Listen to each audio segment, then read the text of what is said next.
at the end of period.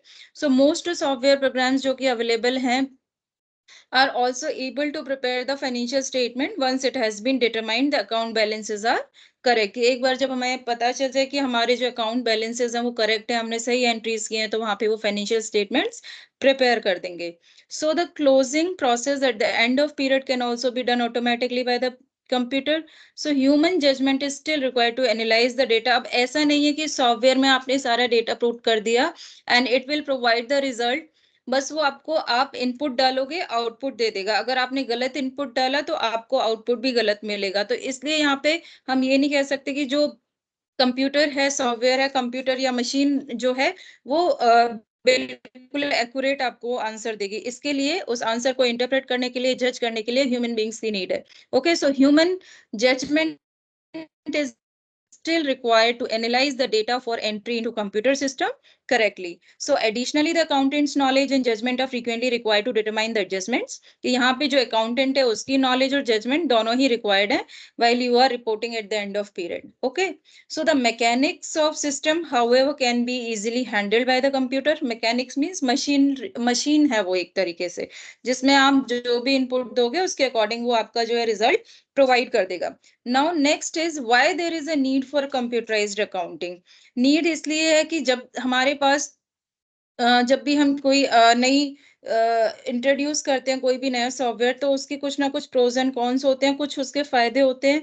तो what is और उसके प्रोज एंड कॉन्स के अलावा जरूरत क्या है, नीड क्या है उसकी. तो नीड जो है कंप्यूटराइज्ड अकाउंटिंग की अराइज हुई because of several advantages like speed, accuracy, lower cost of handling business transaction की, उसमें स्पीडली आप काम कर सकते हो, एक्यूरेटली आपके आंसर्स निकल सकते हैं, और लोअर कॉस्ट ऑफ हैंडलिंग है बिजनेस ट्रांजैक्शंस को, आप बहुत ही कम कॉस्ट में हैंडल कर सकते हो न्यूमरस ट्रांजैक्शंस को.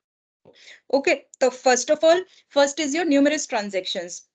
न्यूमरस ट्रांजैक्शंस मींस कि जो कंप्यूटराइज्ड अकाउंटिंग सिस्टम है, it is capable of large number of transactions to record with speed and accuracy. Speed और एक्यूरेसी के साथ वो लार्ज नंबर ऑफ ट्रांजैक्शंस को रिकॉर्ड कर सकते हैं. जैसे शेयर मार्केट है, विद इन अ सेकेंड आपके थाउजेंड्स ऑफ ट्रांजैक्शंस होते हैं. तो through accounting software you can do it. while if I say by manually if you do, there may be some error, right? तो यहाँ पे अगर आपके न्यूमरस ट्रांजेक्शन है, company with in a second thousands of transaction में deal करते हैं, तो वहां पे वो थ्रू अकाउंटिंग सॉफ्टवेयर वर्क कर रहे हैं, तो there is a need, right? क्योंकि manually it is not possible.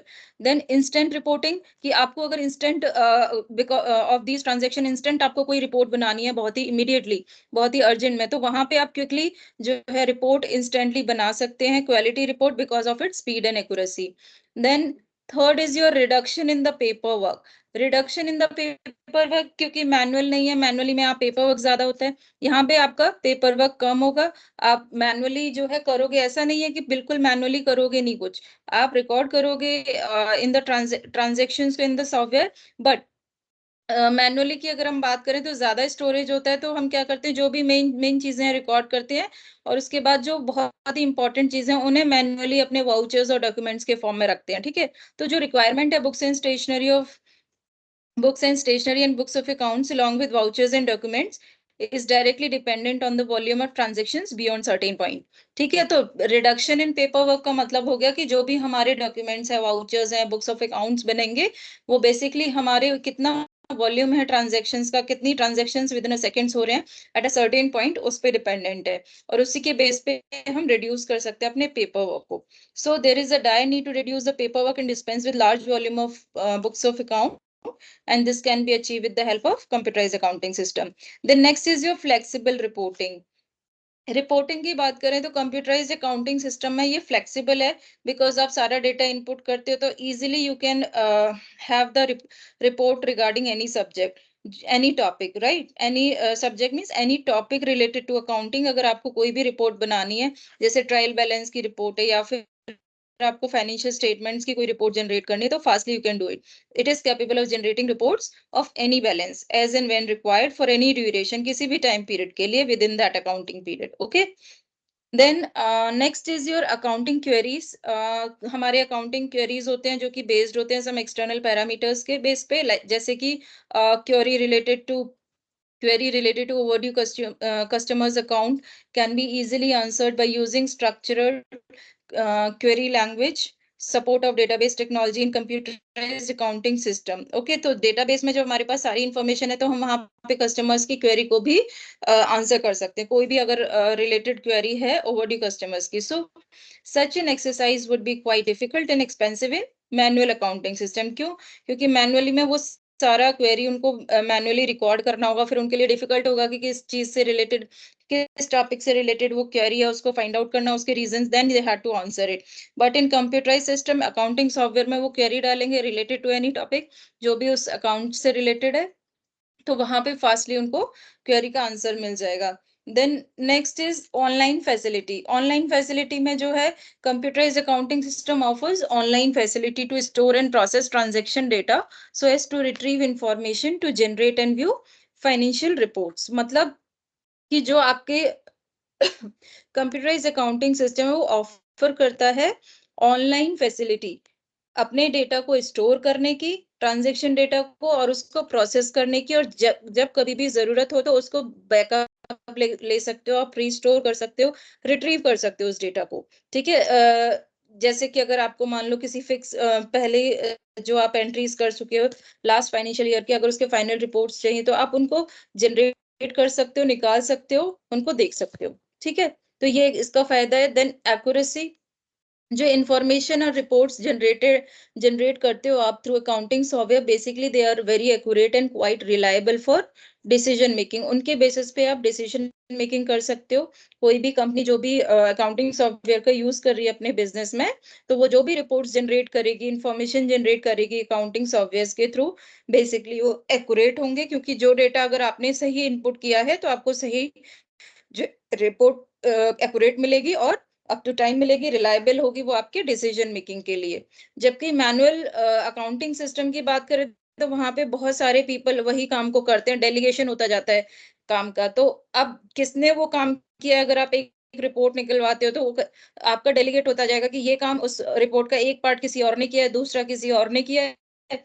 तो जो वॉल्यूम ऑफ ट्रांजेक्शन है वो भी काफी बड़ी होती है, तो इस वजह से वो काम डेलीगेट होता है. तो वहां पे जो रिपोर्ट्स हैं जरूरी नहीं है बिल्कुल आपकी एक्यूरेट हो, वहां पे वो डिस्टॉर्टेड हो सकते हैं, अनरिलायबल हो सकते हैं, इनएक्यूरेट हो सकते हैं. राइट. तो थ्रू अकाउंटिंग सॉफ्टवेयर रिपोर्ट्स में भी accurate and quite reliable. Then security system में, अगर हम कंप्यूटराइज्ड अकाउंटिंग सॉफ्टवेयर सिस्टम की बात करते हैं तो ये हाईली सिक्योर्ड होता है. डेटा और इन्फॉर्मेशन आपका कॉन्फिडेंशियल आप रख सकते हो, इसमें सिक्योरिटी लगा सकते हो पासवर्ड के through, and when compared to manual accounting system. Then if I say about this scalability, तो system can cope only with the increase in volume of business. कि ये सिस्टम जो है बहुत अच्छे से आप तभी कर सकते हो जब आपके बहुत सारे ट्रांजेक्शन है, वॉल्यूम है आपके बिजनेस में ट्रांजेक्शन्स का. So it requires only additional data operators for sorting additional vouchers. ठीक है. यहाँ तक ये जो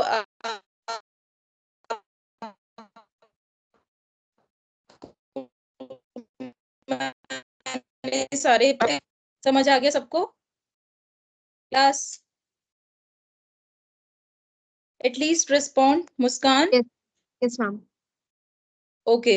इसके अलावा बच्चे, और बच्चे नहीं है आपकी क्लास में? Manjeet and Muskan both, and Manjeet is also on hold.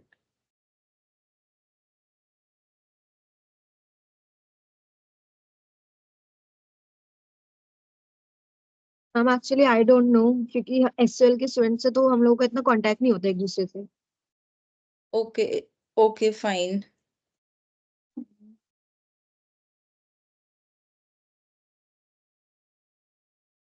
फिर मुस्कान एंड मंजीत ने भी होल्ड पे किया हुआ है.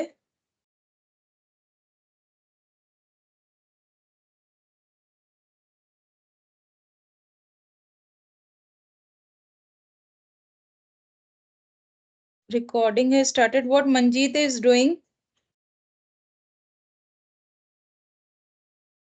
in a call? Manjeet, are you in the class?